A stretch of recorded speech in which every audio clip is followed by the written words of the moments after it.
Hey guys, Inder this side from 24/7 everything. Hope you all are doing great. We are again back with another video and this time it's on Asus Zenfone Max Pro M1 related to the full review of version 4.24 which has been slated as beta 2. Some are saying that stable and so on, but actually it is a developer preview or a developer image which we can say as in beta 2. But nowadays few information is circulated on the internet that someone has talked to customer care and they are saying that it will be rolled out and so on. But at this moment, till the time you are not having official information, please do not spread these speculations or false information, because after all everything has been bare to the user, and afterward they will say that brother, I'm not getting this photo and so on.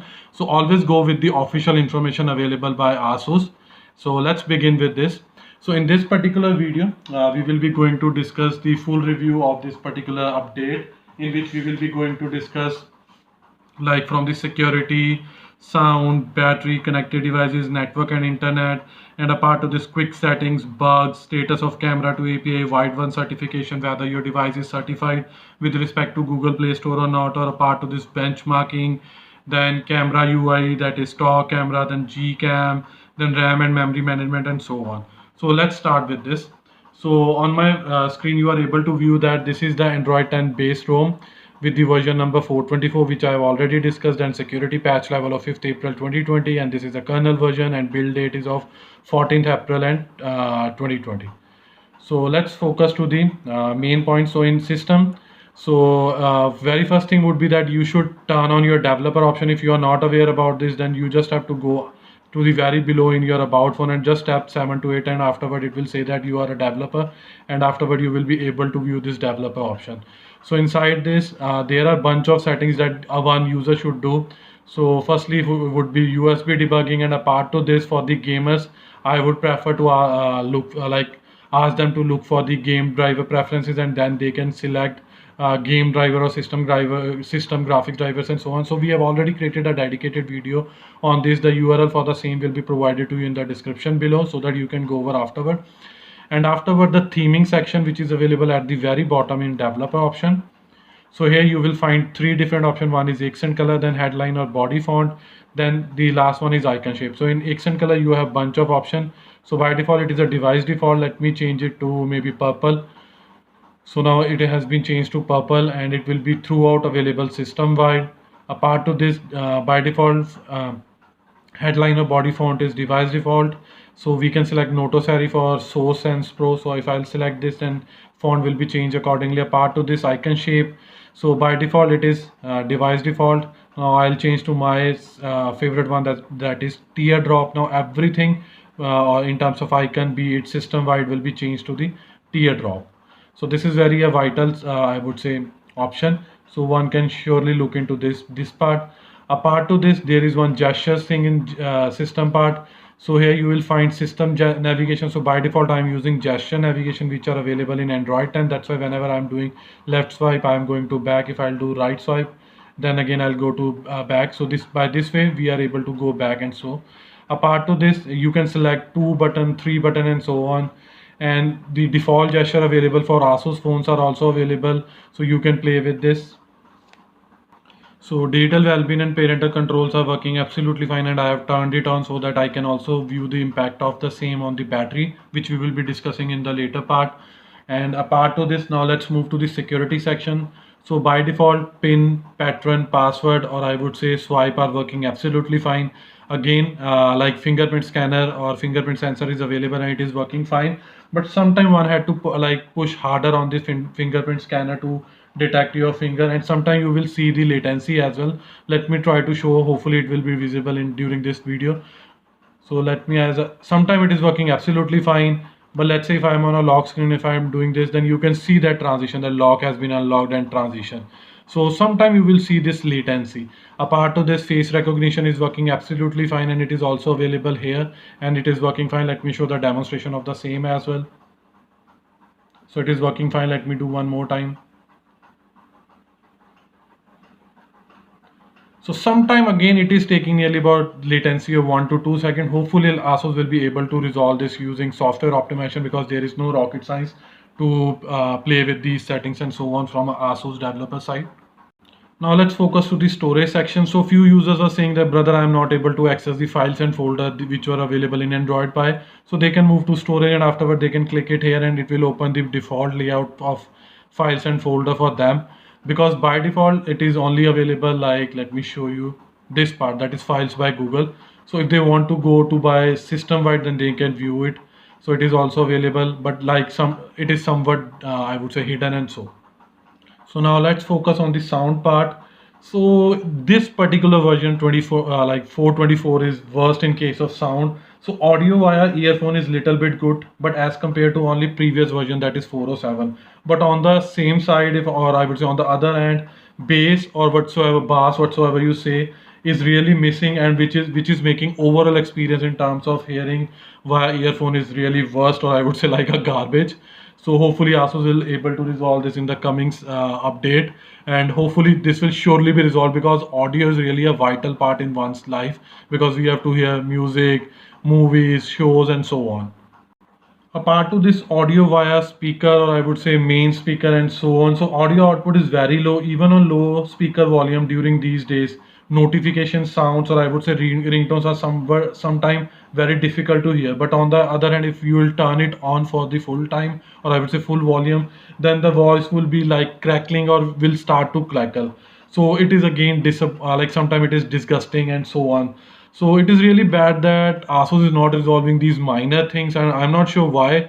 I think they should hire some good, I would say, custom ROM developers to work on these things if their team is not able to do, or whether it is their strategies to play with the user's emotions, or I would say because they want to sell more handset of M1 which they have already manufactured, and they want to sell at least till June or July 2020 and so on. Till the time they will be going to release stable version of the Android 10. So it is really disgusting from their side. Apart to this, if someone has found any suggestion, recommendation, solution for the same, then please, I will recommend you to share the same with us in the comment section below, so that the same will be helpful for the everyone whosoever will be viewing our video. Because after all, we are in a same community, that is open source community, or you would say the software community. So everyone is being dependent on each another. So let's say if I'm reviewing this, if I'll be getting some valuable feedback from your side, then it will surely be beneficial for me for my future videos to look into that part. So hopefully this will surely be beneficial for us in terms of your valuable feedback. So now let's focus to display section. Although there is nothing major need to display here, but again from a lock screen display, so there is one option, that is show lockdown option, already available since Android Pie. So it is already there. If you will toggle it out, then it will be hidden, or I would say it will not be shown. Apart to this ambient display or new notification, I think sometime it works and sometime it not works. So all in all, I would say majority of time I would say it is not working. If someone is not facing any issue with this, then please let us know, because this is surely beneficial for others as well. So now let's move to the very vital part of this particular video, that is battery management. So let's start with the ideal battery drainage. So before that, let me tell you that I have already discussed that during these last 4 to 5 days when I am analyzing this ROM or using this ROM, I haven't turned off the digital well-being. So it is by default turned on. So every impact is including in this. So ideal battery drainage, yes, there is still battery drainage. It is nearly about 6 to 7% battery was drained in a span of nearly about 10 to 11 hours. Apart to this, battery charging time, so to fully charge the battery from 0 to 100%, it took nearly about 3 hours. So I would say little bit, I would say worst side of charging speed, because on a stock ROM earlier I was getting nearly about sometime 2 hour 50 minutes, sometime 2 hour 55 minutes. So hopefully this will be able to resolve. But let me confirm you one more thing, I am using compatible 10-watt charger instead of Asus original charger which was shipped with this particular phone. So everyone should look for the compatible 10-watt charger if they are facing like nearly about a charging times of 5 hours, 6 hours or 7 hours and so on. Now let's focus on the battery consumption part. So while for a normal usage or for a normal users, it is working absolutely fine, and overall experience is good and satisfactory if you are just accessing for web browsing, social networking side, little bit audio and video playbacks, or maybe few minor gaming sessions and so on. But now let's focus on the for the gamers itself. So for gamers, I have analyzed two different games. One was PUBG Mobile and another is Call of Duty. For both the games, I have played nearly about 1 hour of gameplay and going to share my analysis on the same. But before that, there is a bad news for PUBG lovers that now HD graphics are again missing from this particular build, or I would say version 424. So at most we can go to balance, and again frame rate is limited to medium. So not sure why Asus always do these mischievous things with us, or I would say with Asus users or Asus Max Pro M1 users. So it is really disgusting to see these things. And so I was using these settings, and my battery consumption was nearly about 15 to 16%, and temperature readings before starting or before playing this game was 34-degree temperature, and after playing the 1 hour of gameplay, the temperature of my phone was nearly about 39-degree. Apart to this, now let's focus to Call of Duty. So for Call of Duty lovers, they haven't mismatched any setting in terms of graphic quality. It is the same that we have been getting since the time it was released to our phone. So graphic quality is medium and frame rate is high. So using these settings, I have again played a nearly about 1 hour of gameplay, and battery consumption was nearly about 14 to 15%. And apart to this, temperature readings were nearly about 32-degree before starting or before playing the gameplay, and it was nearly about 39-degree after, as soon as I completed a 1 hour of gameplay. So now let's focus to the notification thing. So basically sometime notification LED does not light up, but I have seen this sometime. I won't say that it is always. So not sure why it has been doing this, because in 407 I haven't faced this issue, but in this 424 I am facing this issue, and hopefully will be resolved in the coming build as well, because this is again a very simple thing. Not sure why it is been creating this mischievous thing at my side. Now let's focus to the connected devices. So in connected devices, Bluetooth is working absolutely fine. It is working fine for file transfer, and apart to this, audio via Bluetooth devices too. And apart to this, screencasting, it is working absolutely fine out of the box. So there is no glitch, and I have tried this on nearly about 2 to 3 laptops, and it is working absolutely fine. Apart to this, now let's move to the network and internet. So the very first thing is that Wi-Fi calling is available for Jio SIM only. Still, it is not available for Airtel. Not sure whether it will be available or not in the future as well. Apart to this, there is no availability of native video calling. No call recorder is available. But good thing is that Wi-Fi connectivity is working absolutely fine without any problem. Even I haven't faced any issue in terms of SMS and calling for both like Jio and Airtel. Apart to this, mobile internet is also working fine for both Jio and Airtel. So overall network and internet has been working absolutely fine. But again, if someone is facing an issue, do let us know, and we'll try our level best to convey the same on the Asus ZenTalk forums and so on. So now let's move to the quick setting part. So on quick setting, every vital or needed, I would say, setting is working fine. Dark theme is working absolutely fine, system wide, and it has been like smooth in terms of overall theming. Apart to this, they have added this storage in, I would say, shortcut. If you'll tap it here, and it will by default open that file goes by Google and so on. And apart to this, I've tested each and every setting, and it is working fine. So again, if you are facing any issue, then do let us know.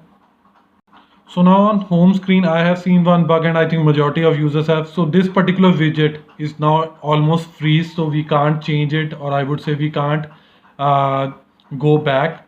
Like we even can't move it. So we can add new widgets, but those will be a separate part. But it is like really disgusting to see. Hopefully, Asus will surely look for these minor bugs in their latest version or latest build, so that if it is really good to see if there is a very big bug which can't be resolved in the like iterations. But by just looking into these minor bugs, it is really like sometimes it is I would say I really laugh, like being a very good company in terms of providing so much good products, they are not able to resolve these minor things at their side whenever they are releasing these updates, or whether photo updates or major OS upgrades and so on. Apart to this, there are again few bugs, like let me show you.